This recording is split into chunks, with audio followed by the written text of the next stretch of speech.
A prophecy foretold whispers of the end. The Norse myths whisper of an inevitable prophecy, a final destiny known as Ragnarok. Ragnarok, the doom of the gods, looms large in the Norse psyche. It's a cataclysmic battle, a cosmic dance of destruction and rebirth. The Volva, a seer of formidable power, first unveiled the prophecy of Ragnarok. They shared visions of the future, of a time when the world would be consumed by fire and ice. These prophecies were not seen as mere stories but as inevitable truths, woven into the fabric of existence. The foretelling of Ragnarok wasn't meant to terrify but to prepare. It served as a stark reminder of the cyclical nature of time, of the impermanence of all things. The gods, aware of their destined fate, braced themselves for the final confrontation. Odin, the Allfather, sought wisdom from ancient sources, desperate to avert the inevitable. He knew the power of fate, yet he clung to hope, seeking a way to protect his people. Ragnarok was more than just the end. It was a necessary reset, a cleansing fire that would allow for the birth of a new world. The Fimbulwinter, a harbinger of doom.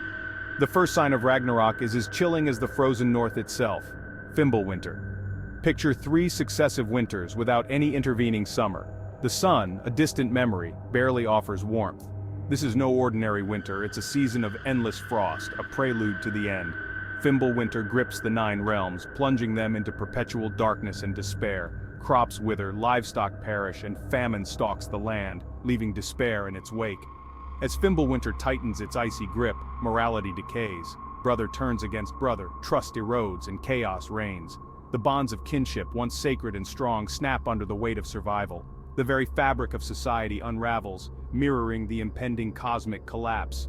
Amidst the unending winter, monstrous wolves, Skoll and Hati, who for eons chase the sun and moon, finally catch their prey.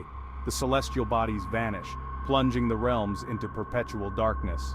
The disappearance of the sun and moon serves as a grim reminder of the approaching chaos, the unraveling of the cosmos. The boundaries between the realms weaken, allowing creatures of chaos and destruction to roam freely. The chains of Loki, unleashing the serpent. Loki, the trickster god bound by the Aesir for his crimes, senses the approaching chaos. His prison, a cavern deep within the earth, trembles with each passing moment. Bound by the entrails of his own son, Loki endures unimaginable torment, his venomous rage festering. He is the catalyst, the agent of chaos who sets in motion the final chain of events. The earth groans, racked by earthquakes of unimaginable magnitude. Mountains crumble, valleys split, and the seas churn violently. From the depths of the ocean, Jormungandr, the Midgard serpent, rises. Colossal and covered in ancient slime, he embodies chaos unleashed. The serpent, so large it encircles the world, thrashes its mighty tail, creating tsunamis that crash upon distant shores. The stage is set, the pieces are in place, and the final battle is about to begin. The final battle, gods versus giants. The Bifrost shatters under the weight of advancing giants. Heimdall sounds the Gjallarhorn, signaling the end. The gods prepare for a final stand. From Asgard, the gods ride out with valor. Odin leads the charge, his ravens circling. Thor stands ready, Mjolnir glowing with energy. Valkyries prepare to guide souls to Valhalla. Chaos surges, monstrous beings advance. Fire giants tower, flames raging. Frost giants march with chilling determination. The air crackles with power. The fate of the cosmos is uncertain, the clash is deafening, chaos reigns. Section 5. Odin's demise swallowing by the wolf. Odin, the Allfather, wise and ancient, faces his destined foe, Fenrir, the monstrous wolf. Bound long ago by the gods, Fenrir has broken free, his jaws gaping wide enough to swallow the heavens. The wolf's eyes burn with primal fury, a hunger that only the end of all things can satisfy. Odin knows his fate, yet he faces it with courage, for that is the mark of a true king. The Allfather fights with the fury of a cornered wolf, his spear Gungnir flashing like lightning. Each thrust pierces Fenrir's hide, drawing blood black as night, but the beast shrugs off the wounds. With a roar that shakes the very foundations of the world, Fenrir lunges. Odin's spear finds its mark, piercing the wolf's throat, but it's not enough.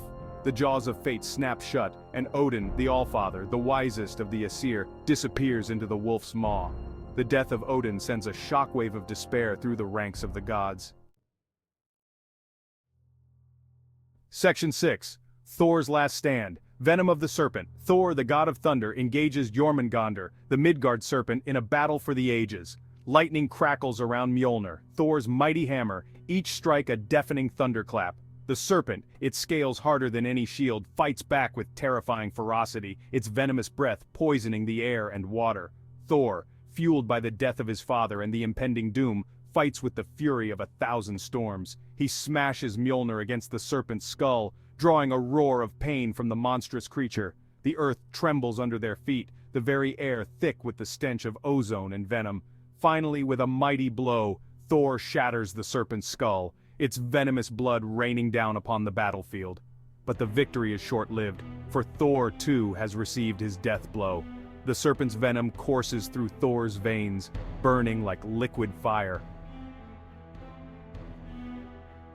Section 7. The World Consumed, Surtur's Fiery Embrace. As gods and giants fall, the fire giant Surtur makes his move. Wielding a flaming sword that burns hotter than 1,000 suns, Surtur strides across the battlefield, leaving a trail of fire and ash in his wake. He is the embodiment of destruction, the harbinger of the end, and even the remaining gods pale at his approach.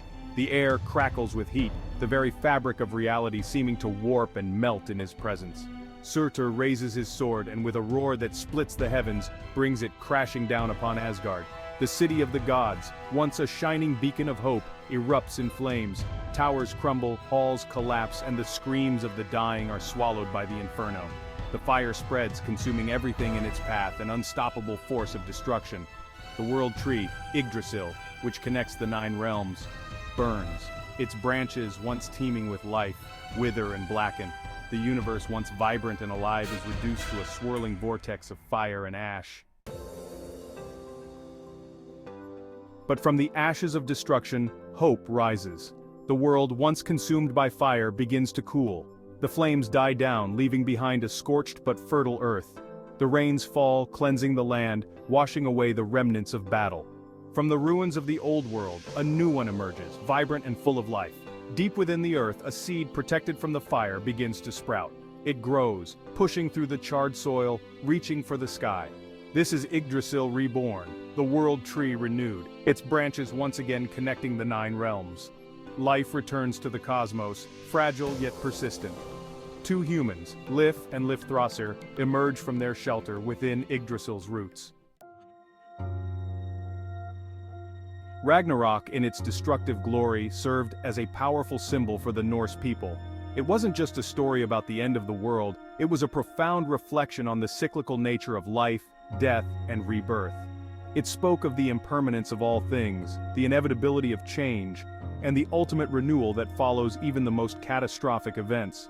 The myth served as a reminder that endings are never absolute. They are merely transitions, opportunities for new beginnings. Just as winter gives way to spring, so too does destruction pave the way for creation. This cyclical worldview provided a sense of hope and acceptance, even in the face of life's inevitable challenges. The concept of fate, or weird as the Norse called it, was central to their belief system. They believed that each individual's life was governed by a preordained path, woven into the fabric of existence by the Norns, the weavers of fate. However, the Norse also believed in the power of free will, the ability to choose one's actions and reactions, even within the confines of fate. This duality of fate and free will is evident throughout the Ragnarok myth. The gods knew their destinies, yet they fought valiantly against their preordained ends. Odin sought wisdom to avert disaster, Thor defended Asgard with unwavering might, and even Loki, bound by his own machinations, ultimately chose to embrace his role as the harbinger of chaos. This delicate balance between fate and free will teaches us that while we may not be able to control the hand we are dealt, we can choose how we play our cards. The enduring power of the Ragnarok myth lies in its ability to resonate with us on a primal level. It speaks to our deepest fears about the end of the world, the fragility of life, and the inevitability of death. Yet at the same time it offers a message of hope, renewal, and the cyclical nature of existence. Even today, centuries after the Vikings first told these tales, Ragnarok continues to captivate our imaginations. It has inspired countless works of art, literature, and popular culture, reminding us of the enduring power of storytelling and the universality of certain human experiences. The myth serves as a reminder that endings are not always final. They can be opportunities for reflection, growth, and ultimately, rebirth.